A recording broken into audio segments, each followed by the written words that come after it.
Good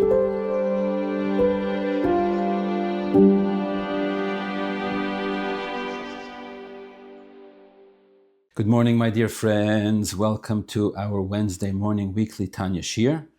We're actually starting this week the beginning of chapter 10, Perek Yud. If you have an English lessons in Tanya, we're beginning on page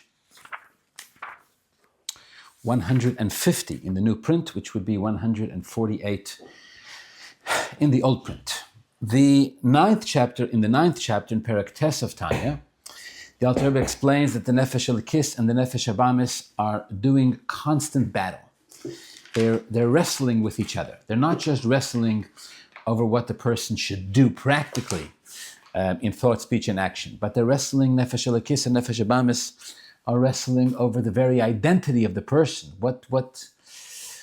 Who is the Yid? Is the Yid a Nefesh Elikis Yid? Is he a Neshama Yid? Or is he a Nefesh Abamis Yid? Is he a Yetzirah Yid? What kind of a Yid is he? The Nefesh Elikis and the Nefesh Abamis do battle. Perek Tes is really all about that. From Perek Yud and on, we start to talk about who wins the battle. Or I would say, in more correctly, more accurately, I would say from Perek Yud and on, we discuss what victory actually even means. What does victory in this case mean? Because the Alter Rebbe is not going to be satisfied, of course, this is Chassidus. The Alter Rebbe is not going to be satisfied with a superficial victory, although as significant as it is for the Jew making the right choice to do what he or she is supposed to do, to say what it is they're supposed to say, even to think what it is that they're supposed to think, and not say, do, think, or think anything they shouldn't. These victories are significant, but as far as the person's avodas Hashem is concerned, these victories are relatively superficial. So we're going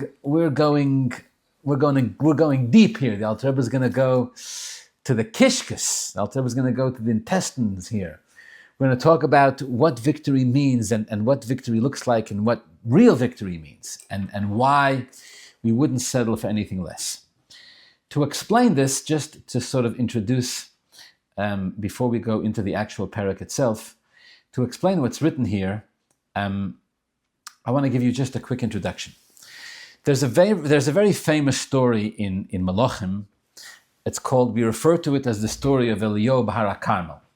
Basically, just to get to the point, Eliyahu Hanavi, this is in the times of a very evil king called Achav, who's married to a very infamous, even more evil wife named Jezebel, Achav and Jezebel. They are kings, they are monarchs in the northern part of Eretz Yisrael, over the Aseret HaShvatim, over the 10 tribes, who are eventually sent into Golus, never to be heard from again, please God, till the coming of Mashiach.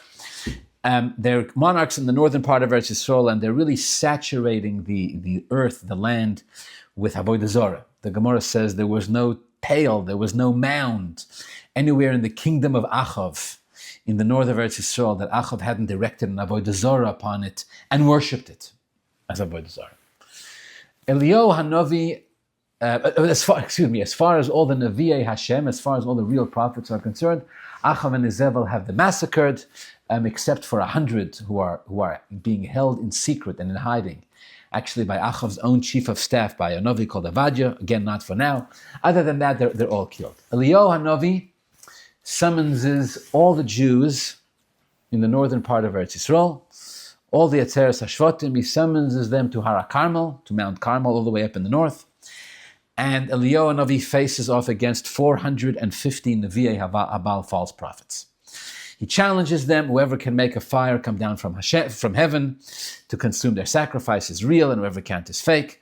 The experience seems to be an incredible success because the false prophets are unable to make a fire come down from heaven. Eliyahu Hanavi does succeed at having Hashem send a fire down from heaven.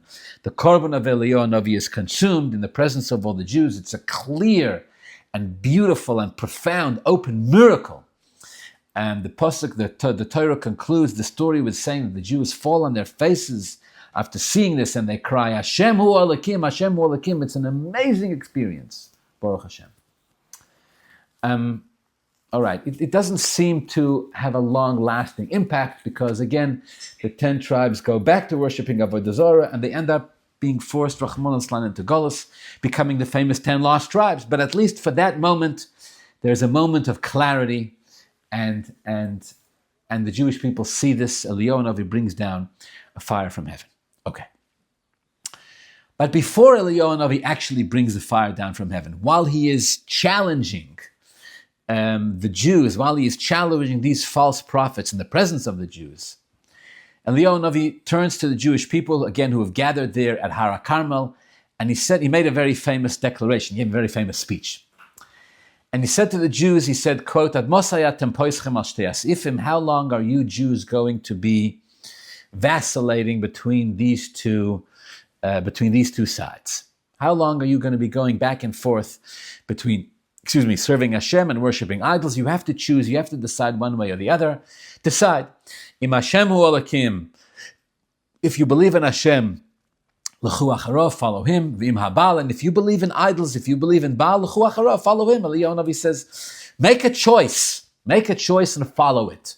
Stop vacillating, stop going back and forth, stop having one foot over here, one foot over there. You can't, that's worse, Eliyahu Navi said. That's worse. Oder azoy, od either ahin, oder aher. You can't be in two places at once, you got to choose.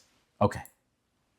That's what Eliyahu Navi said to them. And he actually articulates this. He actually says, you can't go back and forth. You can't be a flip-flopper. Either choose belief in Hashem and follow him, or choose belief in Avodah Zarah and follow it. He tells them this. And of course, the Jews don't respond because the Jews are vacillating and the Jews are, stuck in this sort of place. And Eliyahu Navi is forced to bring the fire down from heaven, and then the Jews choose, at least temporarily, at least for as long as they had their moment of clarity, the Jews choose to believe and follow Hashem. But the Rebbe once addressed this. And the Rebbe said, wait a second. Eliyahu HaNavi, he's Eliyahu HaNavi, he's a Navi of Hashem. How can he possibly tell the Jews that they should choose one way or the other?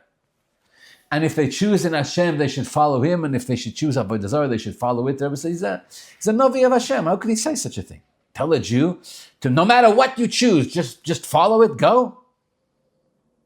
Surely Eliyahu Navi should tell the Jews, stop serving Avodah Zarah, stop vacillating, serve Hashem, and that's it. Why would he say it this way? Okay. If you think about it, it's kind of mind-boggling, right? Again, Eliyahu HaNavi would say to the Jews, choose one way or the other, and whatever it is that you choose, follow it. Very difficult to understand. All right, the Rebbe gives a couple of answers. I think we've learned about this a little bit in one of the recent Parsha Shurim.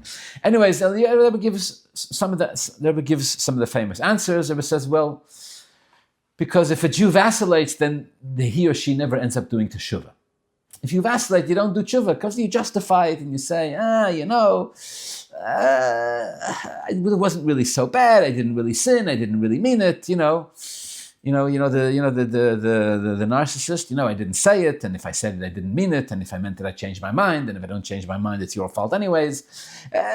People have the ability to justify themselves. So Eliyahu Navi wanted to put the Jews in a position where they had to make a choice, and they had to, whatever choice it is they were going to make, they would have to own it. See, if they made the right choice, Baruch Hashem, they made the right choice. And even if they made the wrong choice, Rachmana litzlan, once the choice is clarified, is crystallized, then at least they can face their own choice.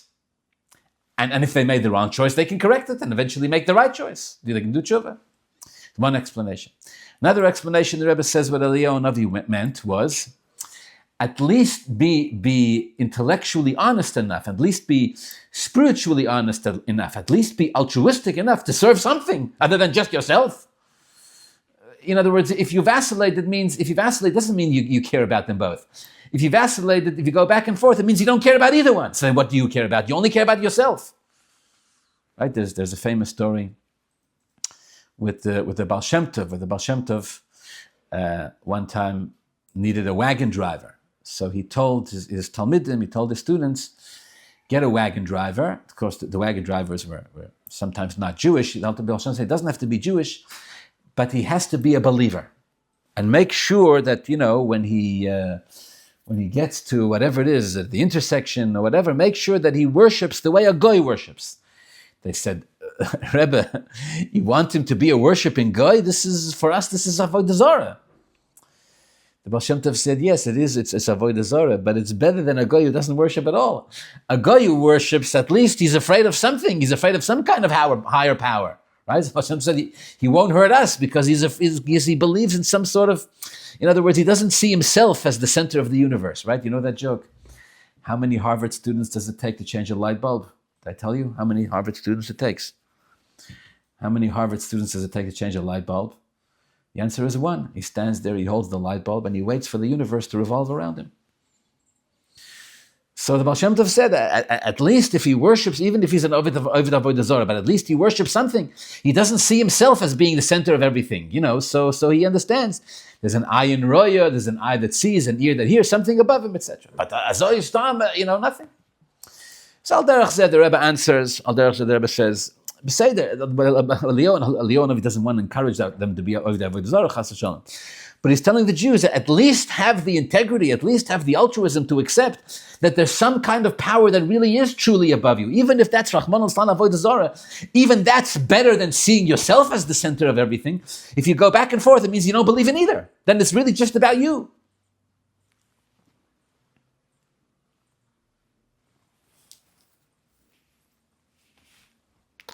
But then the Rebbe makes another point, a deeper, and I would say the most profound of them all. The Rebbe says what Eliyahu Hanavi meant was when he told the Jews that Mosayatem poischem al shtei asifim, how long are you going to be going back and forth between both sides? Sunday like this, Monday like that.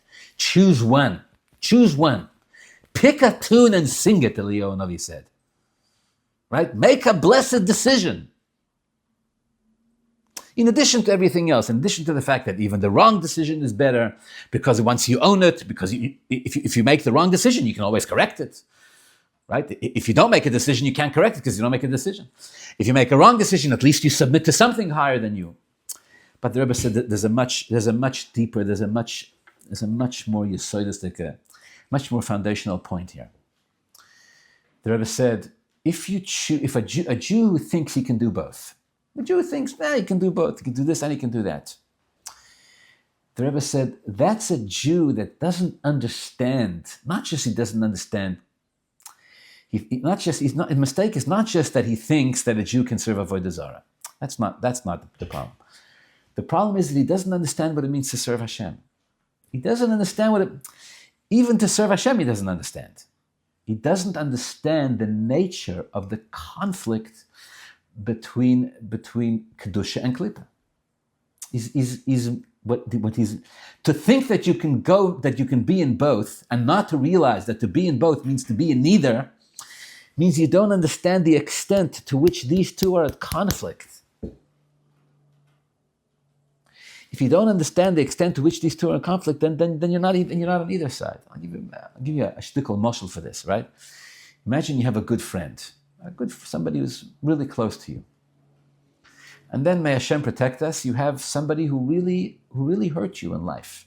Somebody who really, whatever the scenario, whatever the case is, somebody who really, really hurt you. And this friend that you're really close with, that you really have a wonderful, and close relationship with, one day you discover that this friend is very close with this individual who hurt you so badly. And you sit your friend down and you say, listen, dear, I love you, I feel close to you. We've been friends for so long. You're a family member, a husband, a wife. I just discovered that you have a close relationship with Yankel. Do you know what Yankel did to me? And you proceed to explain the deep, the tremendous life-altering pain that Yankel is responsible for inflicting upon your life, and say, Yankel is really hurt me, really. Almost destroyed me, if not actually destroyed me. Imagine your friend looks at you and goes, listen, Moshe, don't get so caught up. My relationship with you has nothing to do with my relationship with that person. It's two separate things. I'm close with you and I'm close with them. That person hurt you, that's between you and them. You don't have anything to do with them anymore. It caused you too much pain. You can't repay that. Besides, that's got nothing to do with me. I have my one relationship with you and I have another relationship with them. You and them has nothing to do with me and them. Oh, no. Oh, no. I'm sorry. Did you not hear what I just said?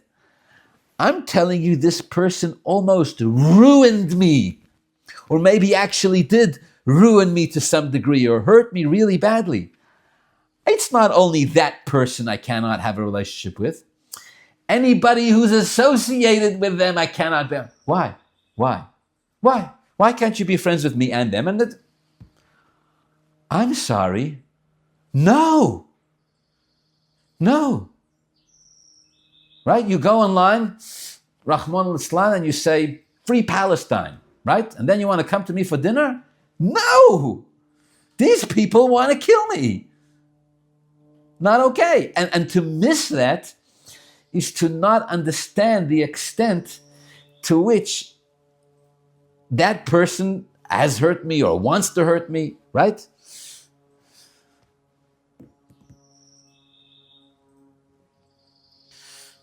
You know the story of the frog, right? Who takes the scorpion on his back. The scorpion says, take me across the river. And the frog says, I can't because you'll bite me. And the scorpion says, if I bite you, we'll both drown. And the frog takes the scorpion on his back, and halfway across the river, the scorpion bites the frog and they're drowning. And the frog says, why'd you do that? And he says, because I'm a scorpion.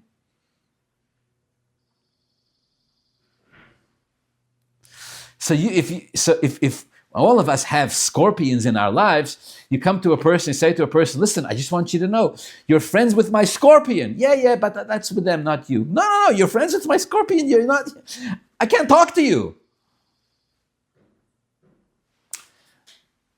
I'm not even saying for the sake of this discussion if it's being handled correctly or not. I'm just bringing out the idea. The Rebbe explains, Kedusha and Klippa are not slightly at odds with each other. They're not. This is not some superficial type of petty argument. We're arguing here, the battle, if you will, is a battle that sinks to the very core of the essence of all of existence. Elikus says, the Eibishter says, Torah says, nothing else exists besides for Hashem. And the Yetzer Hara says, nothing else exists besides me.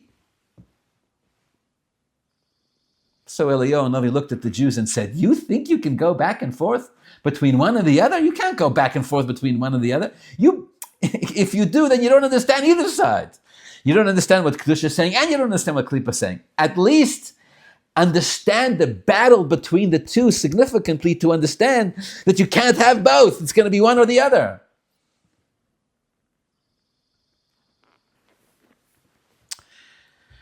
All right, that's my introduction. Parakut.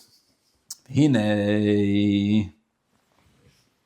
So again, Parak Tes comes after we've explained the nature of the battle between the two. Now, who wins? Hine ksho'odom magbir nafsheho elakis. When a person is successful in this war, and he elevates, he empowers his nefesh elakis. Magbir nafsh elakis. He empowers his nefesh elakis. V'nilcham kol kachem abamis. And he wages war, he wrestles with his nefesh abamis.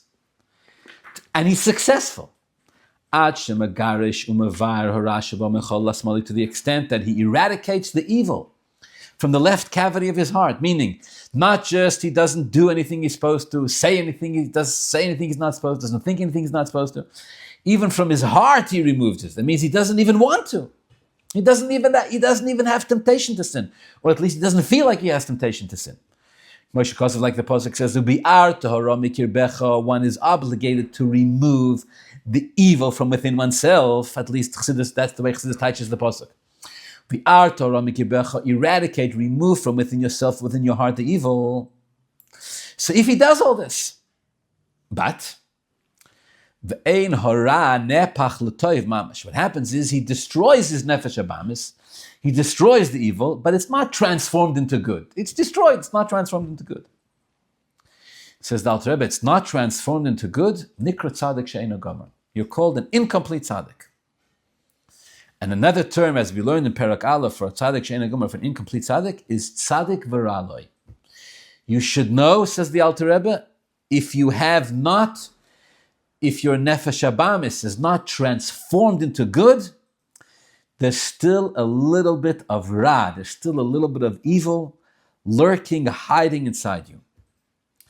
The Hainu, sheyesh bo yadayin, there still is inside him, ma'at miz'eira, a little bit, a trace of the evil b'chol lasmoli, in the left vent, in the left cavity of the heart, where the nefesh habamis lies, it's still there. Elo shekofuf ubotul l'toiv machmas miyutay. It is nullified, it is subservient, it's minute, but it's still there. It only appears, you think, you think that you have eradicated and removed it, you think that you've eradicated it completely, but you haven't. What's the proof? But in truth, if all the evil from within you would have actually been removed, she would have been transformed into positive. It cannot be. Cannot be, says the Lord, that the good is eradicated and it hasn't been transformed into good. It cannot be that the good is eradicated and it hasn't been transformed. There's no middle ground. There's no middle ground. If you eradicated it, then it's positive. I have to try to think of a moshel. Why not? Why can't you get, what's wrong with Parav? Impossible. Kenish sein, oder azay.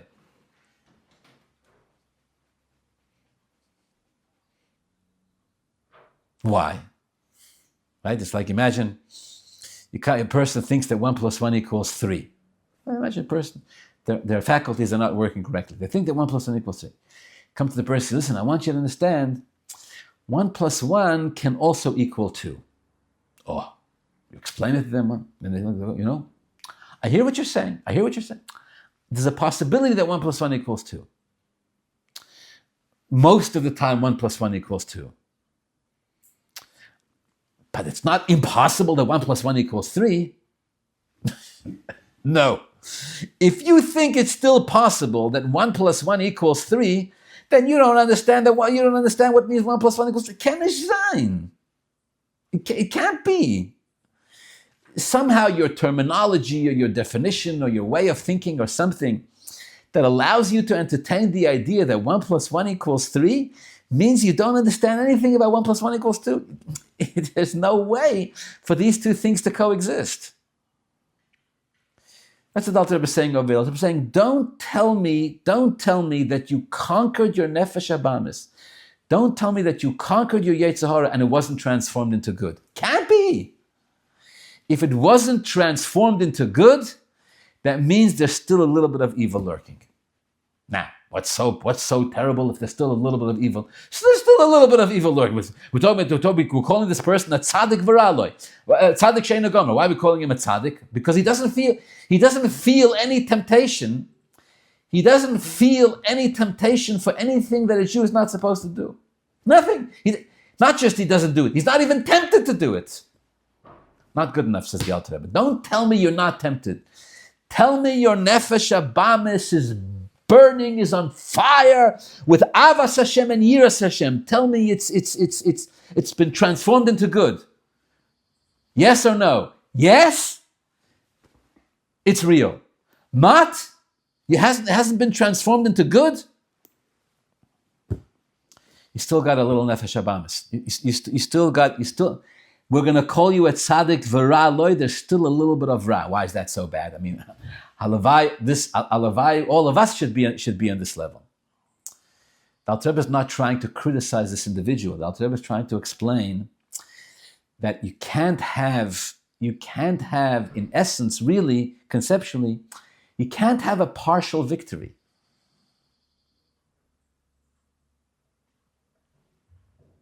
Right? It's like people would come to the Rebbe and tell the Rebbe, "You're so great. You're so great. Oh, you look how many people you inspired, and look what you did. Rebbe, you're wonderful, wonderful, wonderful." And the Rebbe, I don't want to say always, but the Rebbe almost always would turn to people and say, "But what about you?" The person would say, "Me? I'm not a Rebbe. I'm not you. I'm a simple person." And the Rebbe's answer to them always was, "But you don't understand what you're saying.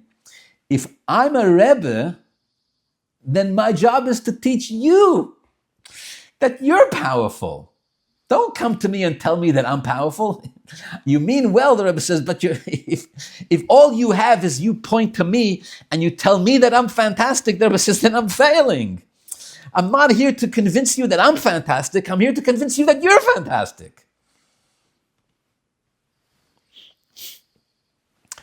In Chassidus, there's many mashal, many ways to bring out this idea. But one of the ways that Chassidus has to bring out this idea is the concept of a dugma chaya. A dugma chaya, right? What were to happen, says Chassidus, if tomorrow we bring a chassid like Rabbi Tzedek Masmid, Reb Shlomo Chaim, Reb Nissen, one of these chassidim from yesterday generation, and we bring him here and we put him in Los Angeles, here in the La Brea area, in the Pico area, and just have him live among us. What were to happen?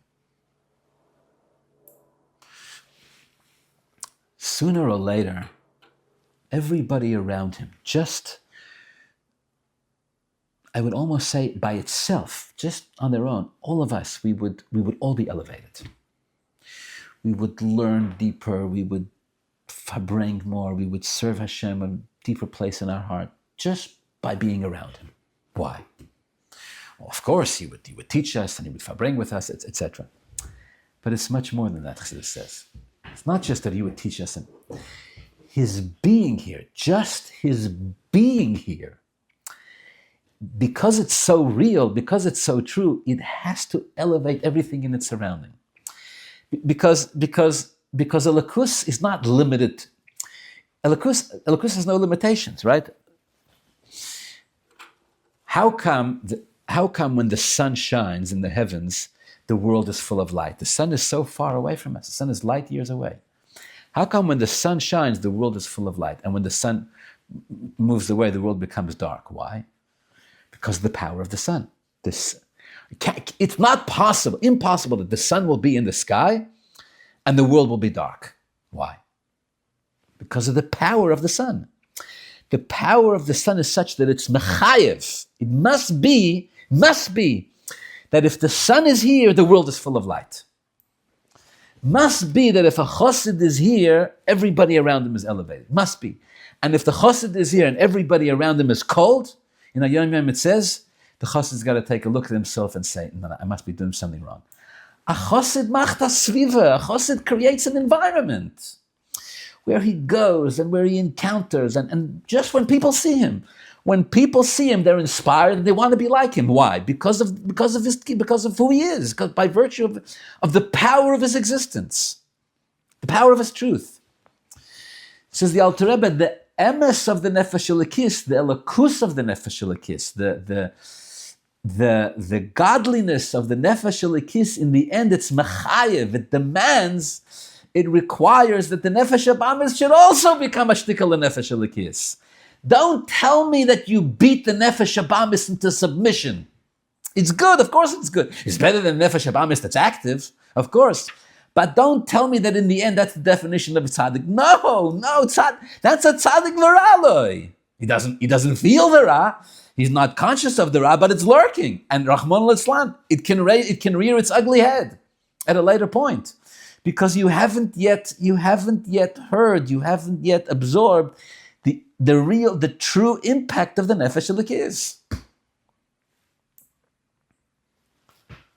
My father once gave me for this it's like a haunting mashal for this idea, but it's very powerful. He said, imagine you have an experience where you hear a beautiful piece of music, right? Or you see a beautiful piece of art, or you have some kind of experience that really just moves you. It touches you like nothing else. At the time that you hear this music, your poshet, it touches you ad mitzuya nefesh. You lose all sense of self, and you're just taken by it as much as we can imagine, beyond. She says, on the one hand, it's a tremendously powerful experience. On the other hand, he said, it can ruin your life. It can ruin your life. Why? Because for the rest of your life, you go through life going, no matter what kind of wonderful experience you have, you go, Yeah, but it's nothing compared to that. Right? Once you feel something that deep, so then after that, for the rest of your life, it can be difficult to ever experience something that's on that level. There's a Ramban that Alter Rebbe quotes later in Tanya, in Igeres HaTshuva. Alter Rebbe quotes this Ramban. The Ramban is B'Hakdama Lepirush Iyov. He writes this in his introduction to the commentary of Iyov. Iyov suffered for many years. The Ramban writes, Shafilu Yisurim Shel Iyov Ayin Shana. All the torture, the suffering of Iyov for 70 years, Ein Lohen Erech Klal, is infinitely less than the Yisurei Nefesh, the suffering of the Nefesh, 1 hour in Gehenna. That's the Ramban writes. Shoah Achas B'Gehenna. 1 hour in Gehenna is worse than the 70 years of suffering of Iyov. Right? This needs to be understood what that means. But what it means is that a person can, Rahman al-Islam, suffer on a certain level where one moment can be more painful than 70 years of a more superficial type. And same the other way around. You can experience joy and pleasure and happiness on a deep level for a moment that can be worth more than 70 years of a more superficial type of joy. So he said sometimes you have an experience that affects you so deeply for the rest of your life, you're like, it'll never be this, right? It can't be that. So I'm saying it's a similar kind of idea over here. The Nefesh Elokis says, when I take over, when I'm in charge, victory for the Nefesh Elokis leaves no prisoners. You can't go back afterwards to say, you know what, Oichet Ashtikal Nefesh Abam is also a little bit, No, the Nefesh Elokis says no. You can't have a room that's full of light. Imagine a room that's full of light, except in one corner there's a little bit of darkness. No. Can't be. Means there's something blocking.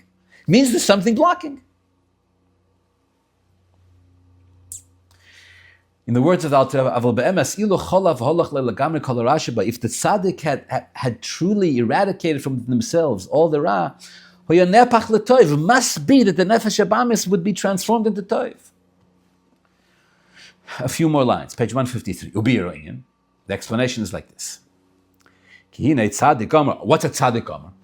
What's a tzaddik gomer? What's a person who's really embraced their identity as a nefesh elokis? Tzaddik gomer doesn't mean that it means that there's no more evil, but what does that mean? It means that the negativity has been transformed into positive. Or in different words, I would say, it means the nefesh abamis learns to see itself. The nefesh abamis learns to see itself from the perspective of the nefesh elokis.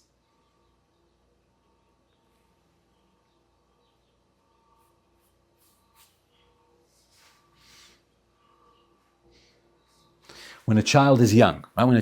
You want them to do what you as a parent tell them. Just obey my instructions. That's it. When a child becomes older, you want them to obey your instructions? Yes, but that's not enough. You want the child to mature. I want you to understand what I'm saying. In other words, if you're 7 and you disagree with me that it's a good idea to go to sleep on time, basically, I don't care. It doesn't matter what your opinion is. Go to sleep anyways because I said so. But if you're 17 and you don't understand that it's a good idea to go to sleep on time, that's a problem. Tzaddik Gomer shenepach rashel l'toiv. Tzaddik Gomer, the evil's been the nefesh abam has been transformed into good, into positive. Therefore, he's called the tzaddik v'toiv, meaning everything inside him is good. Of course, this means that the person has removed the begodim. The machshava dibur means that he doesn't sin b'machshava dibur ma'aseh. But it's more than that. It doesn't just not sin practically. But it means more than that. He despises. The person truly finds despicable all the frivolities, all the pleasures of the world. All the stuff that's here today and gone tomorrow, anything that's just to fill the lusting of the body, not for the sake of serving Hashem. The person, a tzaddik gomer, finds that repulsive. Because it comes from klipa. Anything that comes from klipa v'sitra achra, the tzaddik gomer despises it. Why does he despise it? Because of how much he loves the Eibashter. Because of how much he loves the Lakus. You love a Lakus, automatically, together with that comes a hatred for anything that conceals the Lakus. Like saying, you love your spouse, you hate those people who hurt your spouse. Why? What did they do wrong to you? Nothing? Of course something. You hurt my spouse. You hurt my child. You hurt my parent.